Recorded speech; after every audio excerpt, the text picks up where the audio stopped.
Antes de sumergirte en esta increíble historia, considera suscribirte al canal y activar la campanita. Cada historia aquí tiene algo que decir, y no querrás perderte ni una. En una enorme mansión de piedra gris, encaramada en una colina solitaria con vistas al lago Le Mans, vivía Charles Henry Belmont, un hombre cuya fortuna se extendía por 3 continentes, pero cuyo corazón se había encogido gradualmente. El lugar, antaño concebido como una casa de ensueño, ahora parecía un mausoleo silencioso. Sus pasillos resonaban con el vacío, y las gruesas cortinas, a menudo corridas, filtraban la luz como para mantener a raya el mundo exterior. A sus 60 años, Charles Henry había visto lo mejor de los hombres, pero sobre todo, lo peor. En su juventud, había creído en la lealtad, en la amistad, en la nobleza de las intenciones. Había creído que el éxito atraía sonrisas sinceras. Pero los años lo habían desilusionado poco a poco. Había visto a socios manipular sus proyectos desde la sombra para su propio beneficio, a familiares que se acercaban por un lado y apuñalaban por el otro, a sirvientes que robaban discretamente, a amigos que desaparecían a la primera señal de fracaso. El dinero, en lugar de ofrecerle libertad, le había ofrecido cadenas invisibles, las de la sospecha constante. Había construido un imperio para sí mismo, pero también una fortaleza interior de silencio, desconfianza y soledad bien organizada. Sus únicas presencias fieles eran François, su mayordomo durante 30 años, discreto, leal, casi invisible, Baltazar, un viejo Terranova de mirada cansada, y las cámaras, omnipresentes en cada habitación, cada pasillo, cada rincón de la finca. Todo en esta mansión reflejaba la paradoja de Charles Henry, una vida de lujo y poder, pero carente de calidez humana.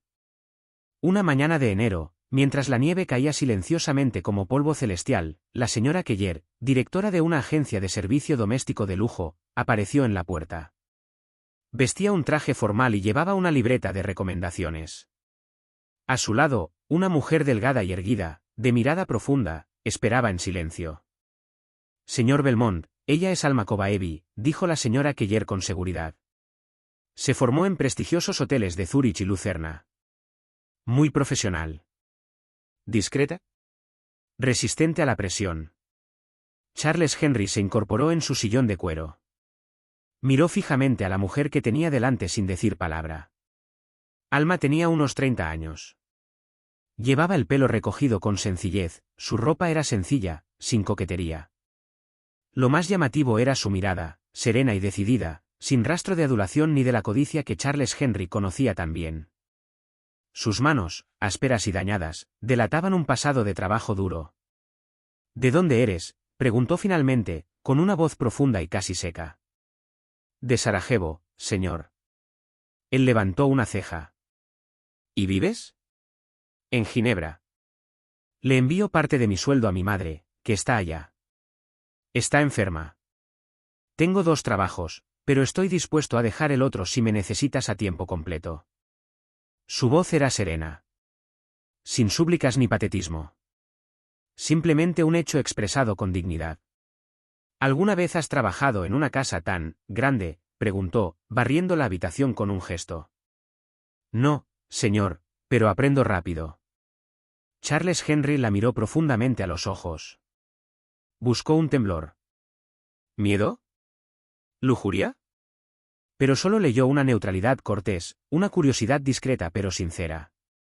Ella observaba los cuadros antiguos, las molduras doradas, las alfombras orientales no como trofeos, sino como elementos de un lugar de trabajo. Sintió que la irritación crecía en su interior. No le gustaba que lo desestabilizaran. Y, sin embargo, esta mujer no era sumisa ni distante. Estaba, ahí mismo, completa, silenciosa, sólida. Él asintió con la cabeza hacia François. Muéstrale los alrededores. Que empiece mañana. Luego, volviéndose hacia Alma. La gente de aquí suele cambiar con el tiempo. Tú también, supongo. Ella respondió sin dudarlo. Es posible. Pero no siempre como esperas. Charles Henry se quedó allí un momento. Anotó esta frase en un rincón de su memoria. La contrató. No por entusiasmo. Sino por cansancio. Por curiosidad, quizá. O por esa intuición cansada que a veces despierta a pesar de los muros. Pero esta vez, iba a comprobarlo. Una semana después de su llegada, Alma se había adaptado a la rutina de la mansión con una precisión casi invisible. Se movía como una sombra ordenada entre las habitaciones, puntual como un reloj suizo, rigurosa sin rigidez. Hablaba solo cuando era necesario, y sus palabras, cuidadosamente elegidas, eran claras y sin afectación.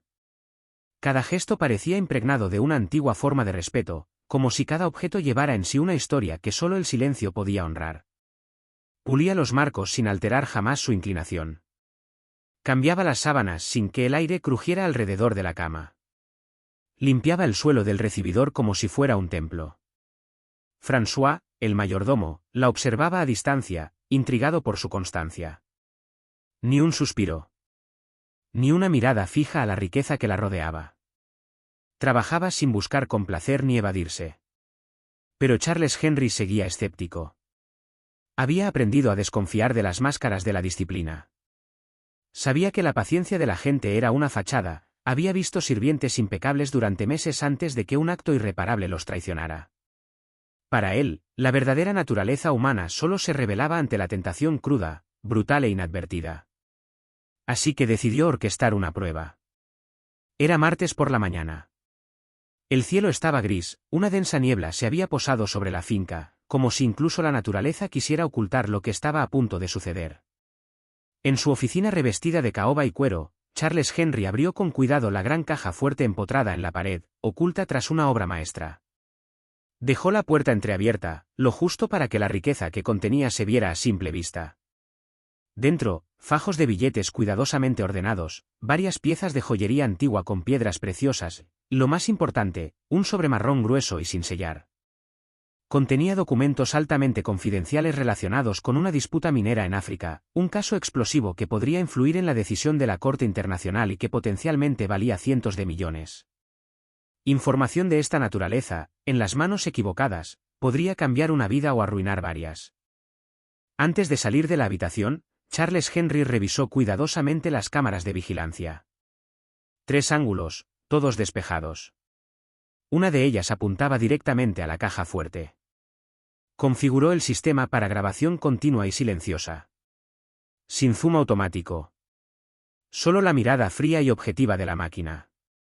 Luego salió, asegurándose de anunciar que estaría fuera toda la mañana. Dejó a Alma sola en casa, como era su costumbre los martes, cuando François se encargaba de los recados en el pueblo.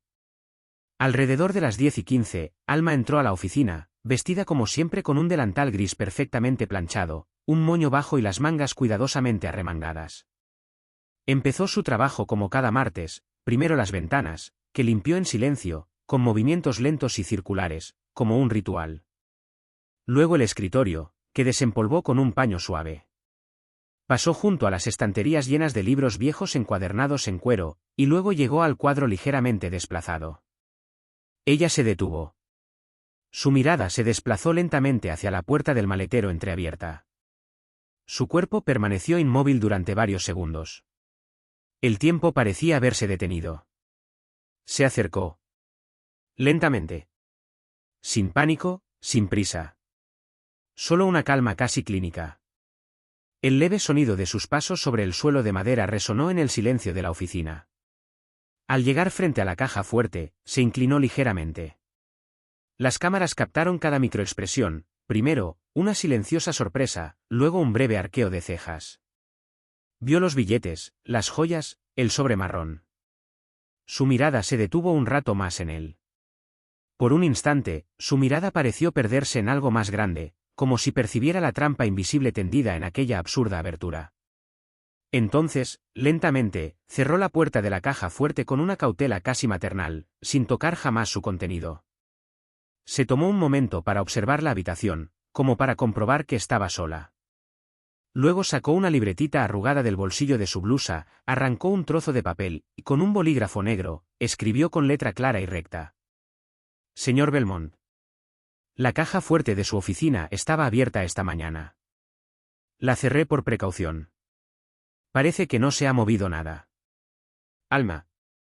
Dobló el papel por la mitad, sin prisa, y se dirigió a la puerta del dormitorio principal. Deslizó la nota por debajo, deteniéndose un momento, como para asegurarse de que el silencio de la mansión no ocultara a ningún testigo. Luego volvió a su trabajo, como si nada hubiera pasado. Charles Henry observaba la escena en su despacho privado, iluminado por la fría luz de las pantallas. El fuego crepitaba suavemente en la chimenea, pero él no le prestó atención. Tenía la mirada fija en la grabación, con las manos entrelazadas delante de los labios. Observó a Alma entrar en el despacho, con paso ligero y mesurado.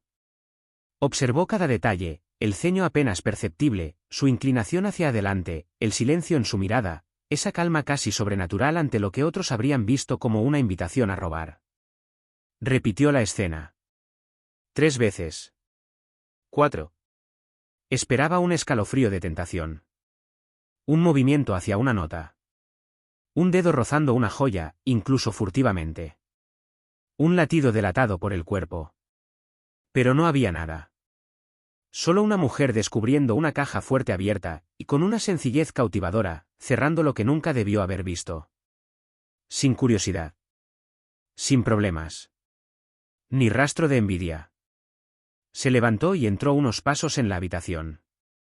Una parte de él se agitó, una ira sorda, dirigida no contra Alma, sino contra sí mismo. Porque en el fondo, había deseado que ella fracasara. Que confirmara una vez más que la humanidad no era más que codicia controlada. Se había preparado para la traición con la resignación de un hombre destrozado. Y, sin embargo, ella le había robado esa certeza, y eso lo destrozó. Esa noche, se cruzó con ella en el pasillo principal, cerca de la biblioteca. Llevaba un montón de toallas recién planchadas. Al verlo, se detuvo y le hizo una ligera reverencia, una costumbre casi ancestral, sin sumisión ni servilismo. Una forma de respeto silencioso. Buenas noches, señor, dijo simplemente. La miró fijamente unos segundos. Quiso hablar, pero las palabras se le atascaron en la garganta. Se contentó con un asentimiento lento y serio. Su mirada esa noche fue un silencioso agradecimiento, más cargada de verdad que todas sus conversaciones de los últimos 20 años. Pasó una semana. El frío se apoderó de la mansión. La nieve cubría el jardín como una manta suave, silenciosa, espesa, casi irreal. Los senderos de piedra y el contorno de la fuente central ya no eran visibles. El mundo parecía suspendido en un silencio blanco. Esa mañana, Alma entró en su habitación y encontró una pequeña caja antigua de madera en la mesita de noche. Era de madera oscura, desgastada por el paso del tiempo, intrincadamente tallada a mano con delicados motivos florales. Dudó un momento antes de abrirla. En su interior se encontraba un collar de ámbar báltico, compuesto por piedras ovaladas pulidas de un profundo tono miel, casi natural. Todo el conjunto reposaba sobre una capa de terciopelo negro. Un destello de luz natural hacía brillar el ámbar, revelando inclusiones fosilizadas, como si la memoria del mundo estuviera atrapada en esta joya. Bajo el collar había un sobre antiguo, sellado con un sello de lacre rojo. Lo abrió con cuidado. La carta que contenía estaba escrita con una caligrafía fina y sesgada, escrita con pluma. Alma. Toda mi vida he estado poniendo a prueba a la gente. Les he tendido trampas más de las que confiaba. Y me he decepcionado sistemáticamente, hasta el punto de creer que era lo normal. Pero tú, me has demostrado que el silencio puede contener más lealtad que 1000 declaraciones. Que la rectitud no necesita testigos. Esta no es una prueba que hayas superado. Es un espejo que me has puesto. Y en ese reflejo, por primera vez en mucho tiempo, vi mi propia amargura. No te ofrezco este collar como recompensa. Te lo ofrezco como símbolo. Un reconocimiento. Una palabra que ya no sé cómo decir de otra manera. Me gustaría que te quedaras aquí, ya no como empleado, sino como gerente general de esta casa. No porque seas competente, ya lo sabía, sino porque eres digno. Con mi respeto. Charles Henry Belmont. Alma cerró la carta lentamente. Su rostro no delataba ninguna emoción intensa. Pero sostuvo el collar a contraluz, como buscando su corazón. Luego cerró la caja, la colocó delicadamente sobre la mesa y fue a la cocina como todas las mañanas. No estaba acostumbrada a los gestos dramáticos. Pero ahora había una nueva ligereza en sus pasos. Como si un peso invisible acabara de quitarse de encima. Pasaron los años. Alma permaneció. ella nunca abandonó realmente la mansión, y a su manera, se convirtió en su corazón palpitante. La vieja finca, encaramada en la colina nevada, antaño congelada en silencio y soledad, comenzó a respirar de otra manera. Lo que antes no era más que un museo de recuerdos congelados en piedra se convirtió en un lugar con vida. Se oía de nuevo el sonido de pasos ligeros, el crepitar del fuego, el tintineo de ollas y sartenes, y sobre todo, a veces, risas, sí, risas, que resonaban como música olvidada por los largos pasillos de mármol. Charles Henry, en cambio, cambió. Lentamente. Sutilmente. Pero profundamente.